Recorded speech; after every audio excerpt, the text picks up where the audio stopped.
Sumqayıtda yenilik. Şəhər İcra Hakimiyyətinin və Sumqayıt Bələdiyyəsi birgə təşəbbüsü ilə Yaşıldərə yaşayış massivində yeni istirahət güşəsi yaradılır. Sumqayıt şəhərinin Yaşıldərə yaşayış massivində sakinləri sevindirəcək növbəti sosial layihə həyata keçirilir. Bayram ərəfəsində massivdə yerləşən Milli Qəhrəman Əliyar Əliyev küçəsində yeni istirahət güşəsinin salınması istiqamətində işlər sürətlə davam etdirilir.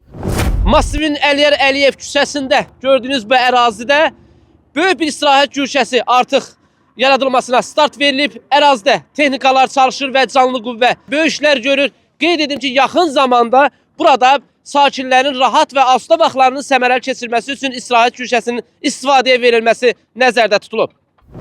Məqsəd sakinlərin asudə vaxtlarının səmərəli keçirməsi üçün müasir və rahat ictimai məkan yaratmaqdır. Ümumi sahəsi 3500 kvadrat metr olan yeni istirahət güşəsində geniş abadlıq işləri görülür.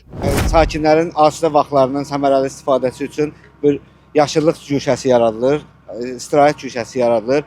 Bu dəqiqə ümumi torpaq sahəsi yaradılır yaşıllıqlar üçün. Təxminən 2000 kvadrat metr yaşıllıq zonası yaradılacaq və 1500 kvadrat metrə qədər də tamet örtüyü olacaq. Burada ağac və dekorativ bitkilərin əkilməsi, sakinlərin rahatlığı üçün müasir istirahət infrastrukturunun yaradılması nəzərdə tutulur.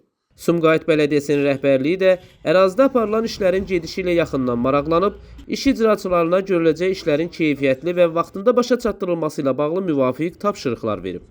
Qeyd edək ki, yeni istirahət güşəsinin may ayının 10-da Ulu Öndərin doğum günündə sakinlərin istifadəsinə verilməsi planlaşdırılır. Sumqayıt Bələdiyyəsindən verilən məlumata görə, sözgedən istirahət güşəsində Novruz bayramı münasibəti ilə sakinlər üçün şənlik də təşkil ediləcək.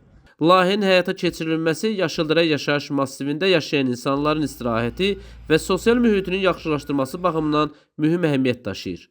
Nizami Rəsulov, xüsusi olaraq Dinas TV üçün.